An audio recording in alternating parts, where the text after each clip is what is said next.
Hello दोस्तों, स्वागत है आपका हमारा यूट्यूब चैनल जमीन की सच्चाई में।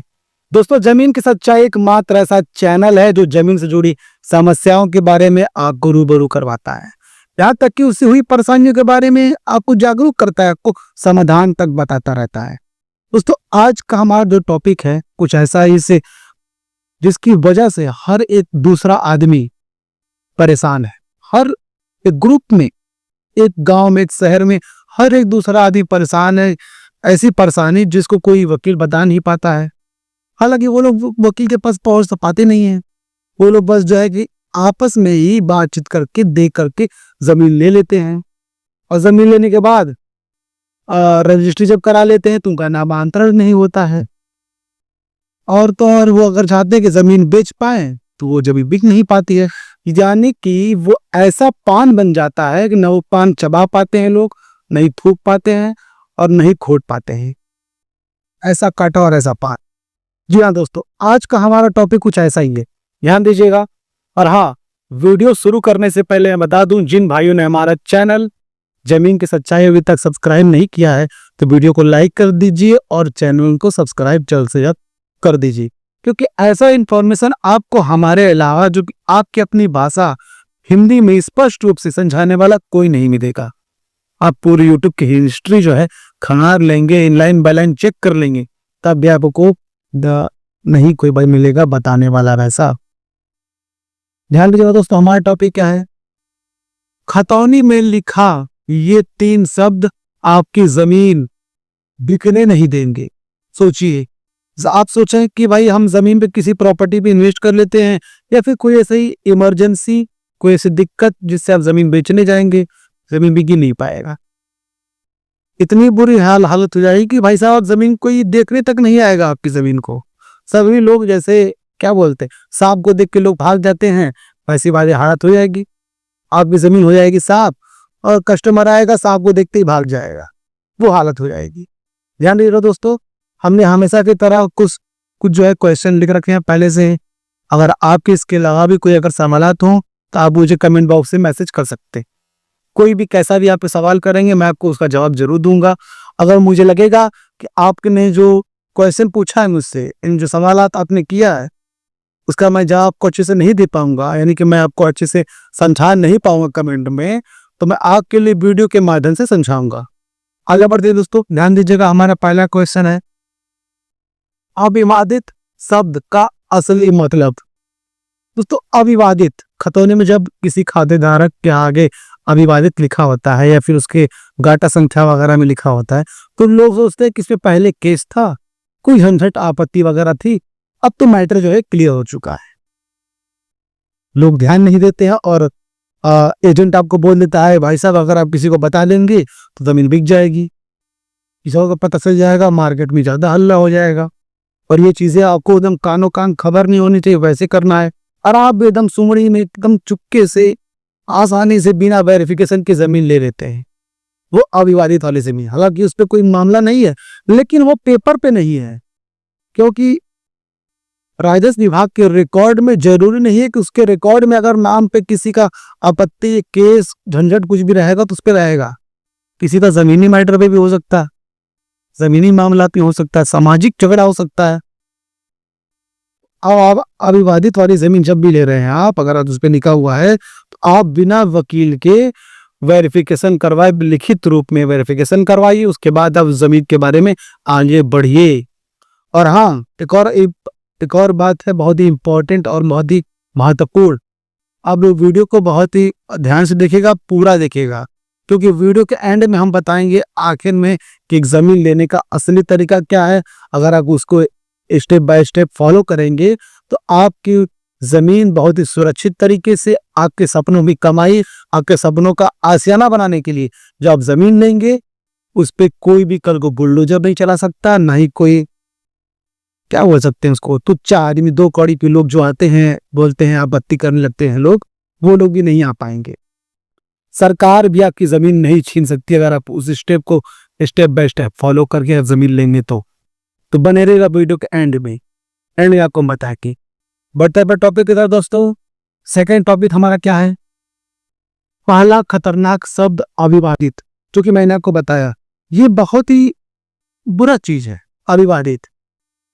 क्या पता वो कोर्ट में अगर कोई मामला चल रहा हो उसका, उस पे समझौता बस हुआ है, मतलब कि सामाजिक तौर पे समझौता नहीं हुआ है, वो सिर्फ उसी कोर्ट में दिखाने के लिए हुआ है कि मामला कैसे भी पेपर से क्लियर हो जाए। बाद में हम लोग आपस में झेलते रहेंगे, वो चीज झगड़ा करते रहेंगे हम लोग, वो दिक्कत होता ही रहता है।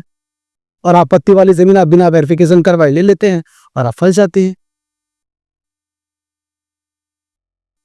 तीसरा क्या है, दूसरा शब्द संयुक्त।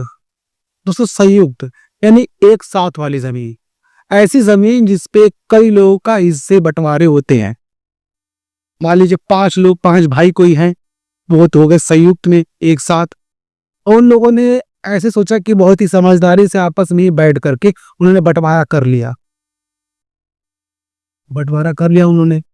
और वो मौखिक बंटवारा है, कोई भी लिखित रूप से खतौनी पे अपडेट नहीं है कि किसके कौन से भाई ही कितने के नाम पर कितने अंश बने हैं जमीन के। उन्होंने मौखिक बंटवारा कर लिया और एक भाई ने कुछ इमरजेंसी पड़ाई थी, जैसे भी दर उन्होंने आपको जमीन बेच दिया, आपने जमीन ले लिया। कल को क्या होता है, जिन्होंने आपकी जमीन बेची, जिन्होंने, अब वो मर गए, मान ली कुछ भी साथ अनहोनी होता है, वो नहीं रहे, उनके बच्चे होते हैं, मन में कुछ भी आया, आखिर अगर वो नहीं मरते तो आपके दूसरे जो भाई हैं उनके मन में कुछ आएगा, आपत्ति का एक केस कर देंगे या फिर अब कोर्ट में मामला जाएगा ही। कोर्ट में जब मामला जाएगा तो कोर्ट में पहले केस आप खारिज कर देगा मामला। क्यों? क्योंकि भाई ये तो संयुक्त वाली जमीन थी, सभी लोग की इसमें राय रजामंदी से किसी का जमीन बिका नहीं था, किसी एक ने जमीन बेची है, कहीं कौन से हिस्से के बेची है पता नहीं। आज कोर्ट में ये बोला जाएगा कि भाई साहब, आप बोलेंगे हमने तो बंटवारे की जमीन ली है, वो बोलेगा कहाँ का बंटवारा, कैसा बंटवारा, हमें कोई बंटवारा नहीं पता, खतौनी में तो कुछ मेंशन ही नहीं है। यानी कि लिखित रूप में अगर मेंशन रहेगा, लिखा रहेगा, तभी आप वो जमीन ले सकते हैं।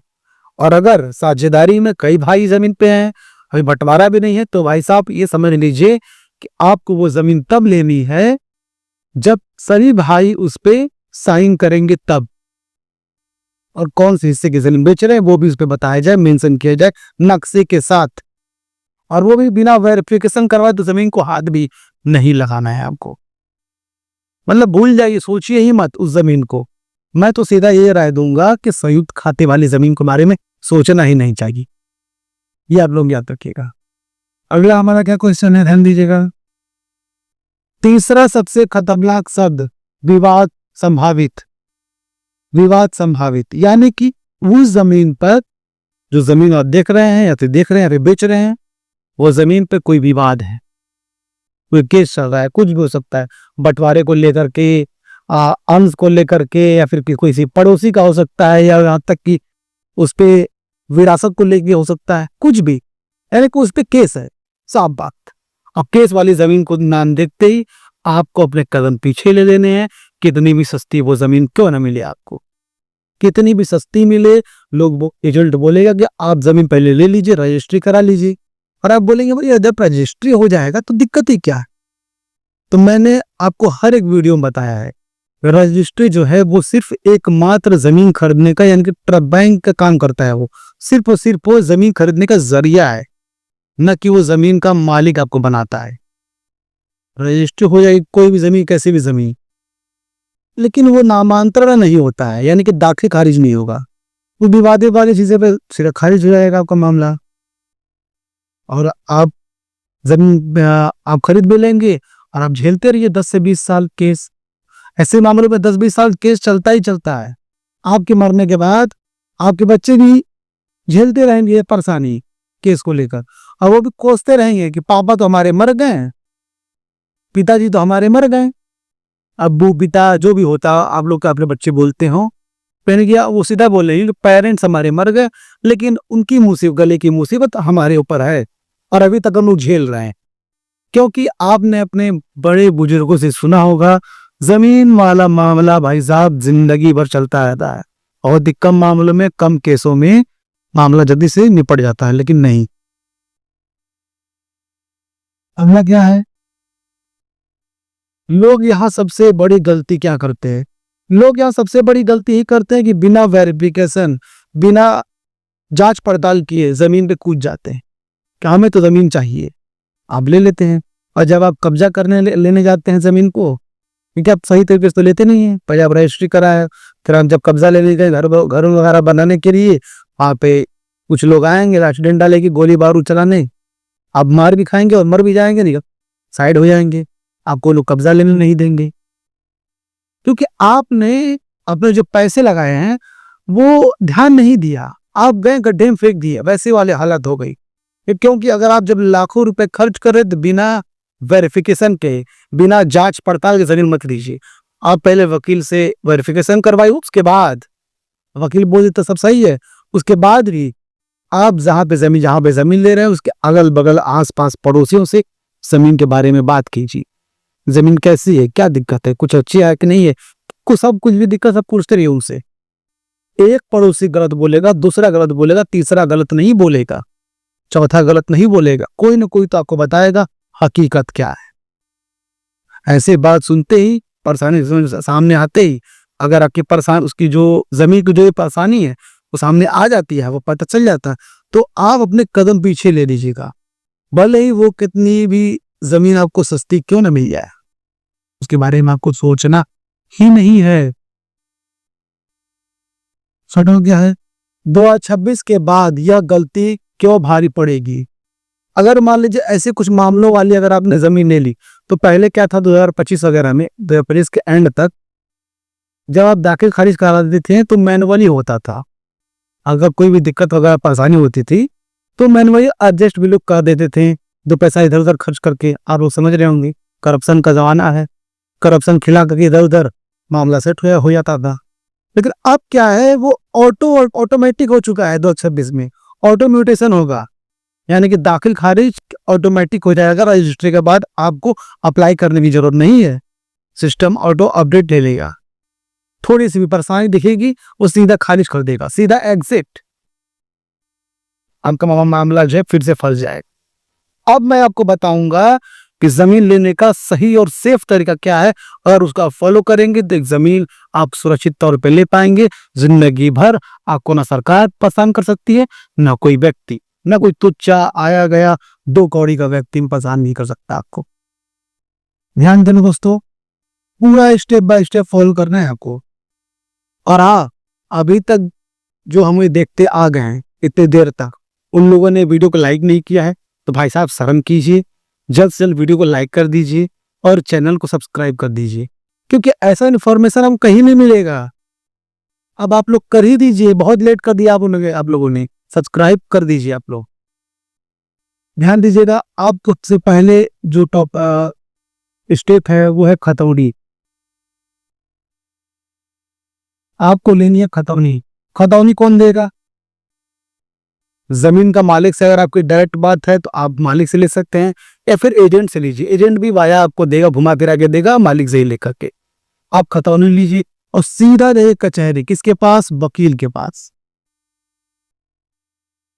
और वकील जो है आपके घर के बगल वाला या फिर कोई आसपास पड़ोस के वकील की बात मैं नहीं कर रहा हूँ, कचहरी जाइए, वही वकील वहां भी मिलेंगे, लेकिन वहां पे आपके पास ऑप्शन ज्यादा रहेगा,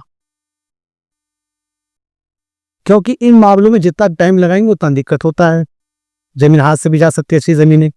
तो आप पहले वकील से मिलिए, वहां कचहरी में जाइए और वकील को बिना कहे आप पैसा दे दीजिए, कितना? 500 से 1000 रुपया दे दीजिए। हिंदुस्तान के हर कोने में बात चलती है।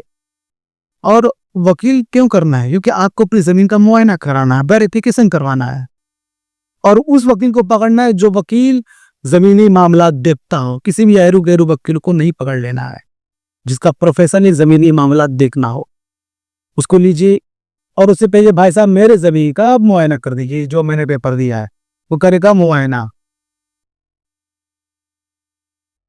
करेगा। तकरीबन 2 फसली का चेक करवाना है आपको, 2 फसली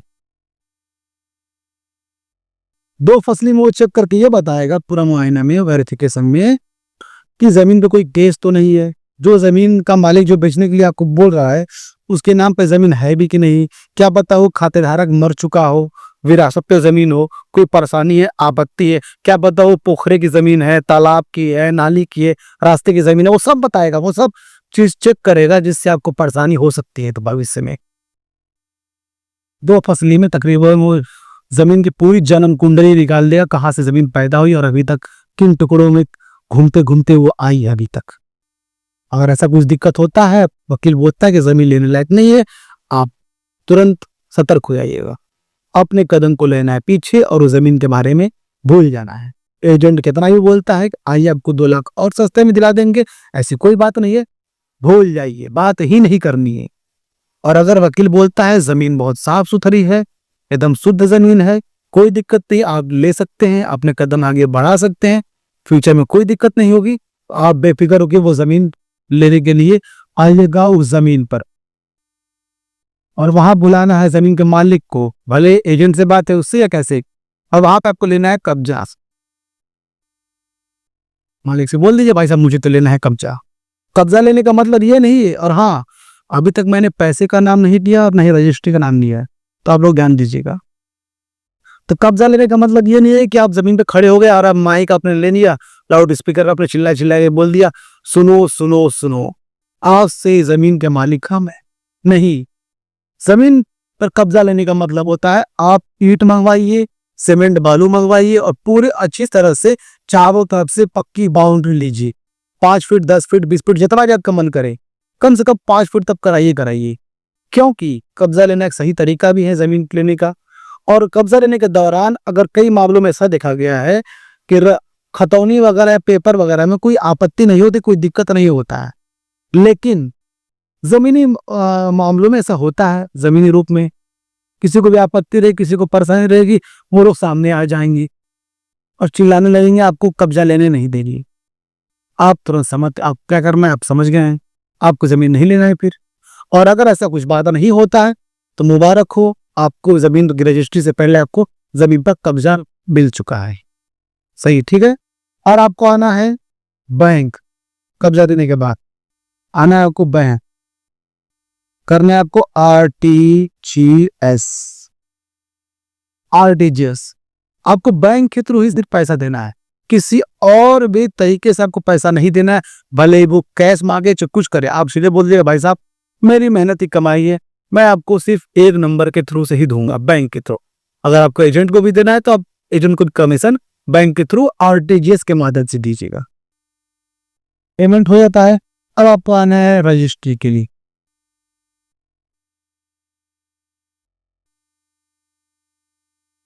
रजिस्ट्री जब आप कराने जाएंगे तो उसमें कई चीजों को ध्यान देना होता है। जब रजिस्ट्री पे जो टाइपिंग करता है, रजिस्ट्री पेपर पे स्टाम्प पेपर वगैरह जो टाइपिंग करता है वकील, उसके पास आपको बैठ जाना है और बोलेगा भाई साहब मेरा जो नाम है, अब आईडी में अच्छे से देख करके जिसके भी नाम पे जमीन लेंगे आप, वो एक एक अक्षर शुद्ध हिंदी साफ साफ लिखेगा। एक एक अक्षर को ध्यान में रखते हुए एक एक मात्राओं की ध्यान देते हो, क्योंकि ऐसी भी कोई गलती नहीं होनी चाहिए आपके नाम की। थोड़ा सा अगर नाम की कोई मीनिंग गलत हुआ तो मतलब ही अलग निकल जाएगा, ये और दावा करने आ जाएगा, आगे आने वाली परेशानी रहेगी। वो आप ध्यान दीजिए कोई परेशानी न रहे।